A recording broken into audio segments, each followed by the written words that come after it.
सबैजनालाई र तपाईले वेलकम छ मेरो युट्युब च्यानलमा। म चाहिँ आज कर्कलाको चाहिँ एकदम भिटामिन हुन्छ कर्कला चाहिँ माछा बनाउन गइरहेको छु र कसरी बनाउनु पर्ने भन्ने कुरा तपाईलाई सबै देखाउने छु। सबैले हेरिदिनु होला। अहिले चाहिँ यो कर्कला चाहिँ मैले बारीदेखि टिपेर लिएर यो अलिअलि यो ठुलो उ चाहिँ काटेर मैले यसो गर्छु अनि यसलाई धोएर सफा गर्छु अनि एकछिन फेरि यो पछाडिको देखाउँछु। यो चाहिँ कालो दाल है हजुरहरु, मैले चाहिँ भिजाएको थिएँ कि यो कालो दाल चाहिँ भिजाएर ब्लेन्डर गर्नुपर्छ। अनि यसमा चाहिँ यो लाउँदा पनि हुन्छ नलाउँदा पनि हुन्छ। यो चाहिँ स्विट भन्छ, समुद्रमा पाउने यो चाहिँ उता साथीहरूले भन्दा पनि माया बहिनीले बिचरा माया बहिनीको श्रीमानले पठाइदिनु भएको कोड ल्याइदिनु भएको यो समुद्रमा पाउने हो, सिविड भन्छ। यो चाहिँ मिसाएर मैले चाहिँ ब्लेन्डर गर्न गइरहेको छु र यसको चाहिँ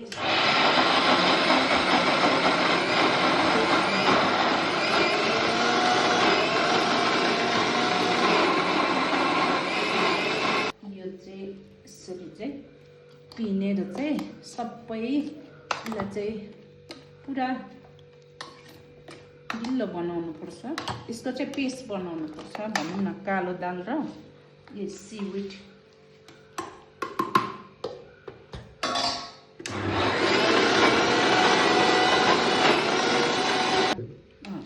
यो चाहिँ यस्तो भयो। अब यो लेदो भयो हैन, यो चाहिँ मसिनो भइसकेको छ। यसलाई चाहिँ अब यतिकै छोडिदिने। यसलाई चाहिँ यस्तो भयो।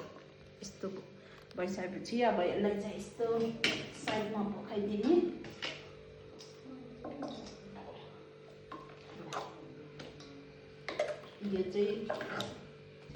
यो चाहिँ मैले दाल र सिविड पिसेर चाहिँ गरिसकेको छु, पेस्ट बनाइसकेको छु। यस्तो नजिकदेखि देखाउनु। अनि यस्तो पेस्ट भइसकेको छ साथीहरू। अब मैले यहाँ नुन एड गर्छु। नुन हैन लागिन्जेल कति यतिलाई लाग्छ होला नुन। त्यस पछाडि यो चाहिँ जिराको धुलो। हामी लसुन प्याज चल्दैन, त्यही हामी चाहिँ जिराको धुलो चाहिँ खान्छौँ। यो चाहिँ जिराको धुलो। यो चाहिँ गरम मसला मैले पिनेर राखेको, यो पनि मैले लाउन गइरहेको छु। अनि यति नै हो मसला चाहिँ। यसलाई चाहिँ मजाले घोल्नुपर्छ। घोलेर चाहिँ यो पेस्ट भइसक्यो। अनि यो घोलेको पेस्ट चाहिँ भरे चाहिँ होइन घरको चाहिँ उ गरेर गर्नुपर्छ। मजाले यसरी घोलिसक्यो। नजिक देखा त छोरा, यस्तो पेस्ट हुन्छ। यस्तो हुन्छ। यो चाहिँ धेरै ठुलो भयो के। यो चाहिँ साथीहरू हेर्नुहोस् है, यो चाहिँ अब मैले रेडी गर्नु, यो पेस्टले चाहिँ यहाँ दलेर गर्नुपर्छ। म चाहिँ रेडी गर्न थालेँ। यो चाहिँ यसरी पुरै बनाएर चाहिँ हैन, यसलाई चाहिँ यस्तो यो कर्कलाको पात चाहिँ मैले सफा गरेर रेडी बनाइसकेको। यसरी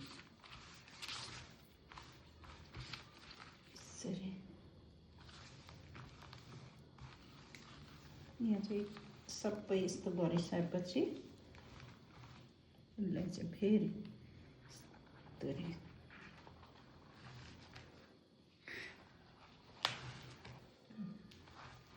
यो सबै एड भयो हैन। अनि यसलाई चाहिँ फेरि यस्तो गरिसकेपछि यसलाई चाहिँ बिस्तारै रोल गर्नुपर्छ। यसरी गरिसकेपछि यसलाई चाहिँ यसलाई चाहिँ यस्तो भयो। यसलाई चाहिँ स्टिम गर्नुपर्छ।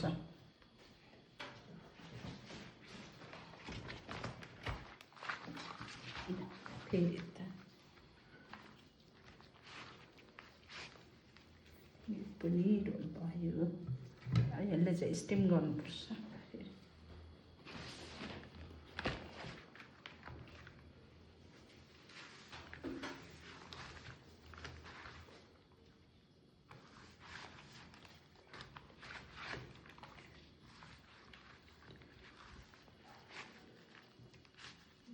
धेरै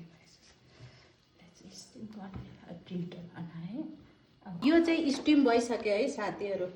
अब यो स्टिम भइसक्यो। अनि यसलाई चाहिँ अलिकति सेलाएर चाहिँ यता पनि छ है, स्टिम भइसकेको छ। यो सेलाउनुपर्छ। अनि यो सबै स्टिम भइसकेको, अनि यता पनि छ। यहाँ फेरि त्यतिकै पनि खाँदा हुन्छ। म चाहिँ यो सिविड पेपर छ, त्यसैले सिविड पेपरमा चाहिँ भनौँ न पोखो पार्दैछु। यो सिविड पेपरमा चाहिँ गऱ्यो भने चाहिँ तार्दाखेरि फ्राई गर्दाखेरि चाहिँ ढुट्टिँदैन, छरपुस्तै हुँदैन। र यो सुसी बनाउने सिविड पेपरमा चाहिँ म चाहिँ गर्नु गइरहेको छु। यो अघिको हामीले गरेको चाहिँ यस्तो छ है, कर्कलाको माछा।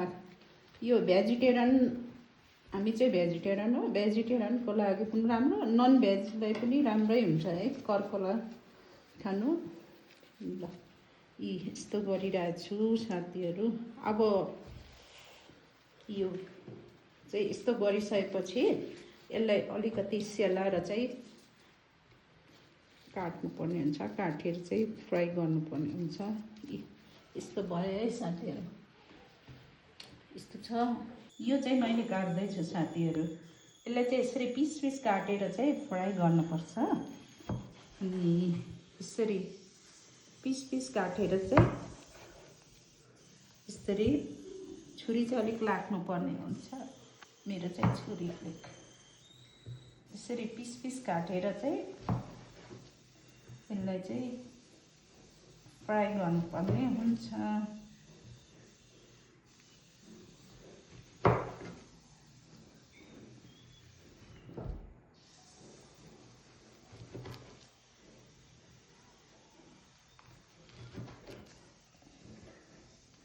यहाँ चाहिँ अब फ्राई गर्नु आँटेको छ है।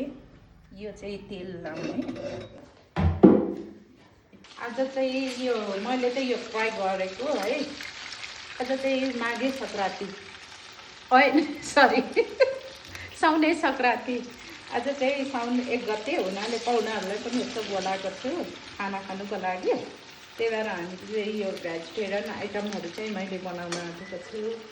र अहिले चाहिँ मैले यहाँ आलुदम बनाउनुको लागि यो आलु, अनि यो चाहिँ अचार बनाउनुको लागि यो चाहिँ चाना उसिनेको छु। यो चाहिँ गरिसकेँ। अनि मेरो छोरालाई चाहिँ टेस्ट गर्नु लाउँदैछु कस्तो हुन्छ।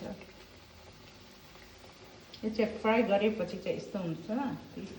यसलाई चाहिँ यो फ्राई गरेपछि ग्रेभी, टमाटरहरूको मसलाहरूको ग्रेभी बनाएर लाउँदा पनि मिठो हुन्छ र यतिकै फ्राई खाँदा पनि हुन्छ साथीहरू।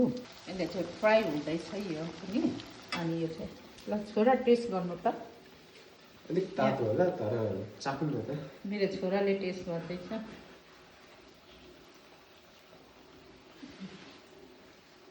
कस्तो भयो त छोरा? कस्तो रहेछ? मिठो छ। नुन सुन सब मसलाहरू धेरै राम्रोसँग पुगेको छ। ठिक छ। त्यही अब चिप्लो चाहिँ धेरै नखानु भन्छु म। किनभने तेलमा तारेपछि चिप्लो भइहाल्छ। धेरै चिप्लो चाहिँ नखानु। यति भन्छ। धन्यवाद।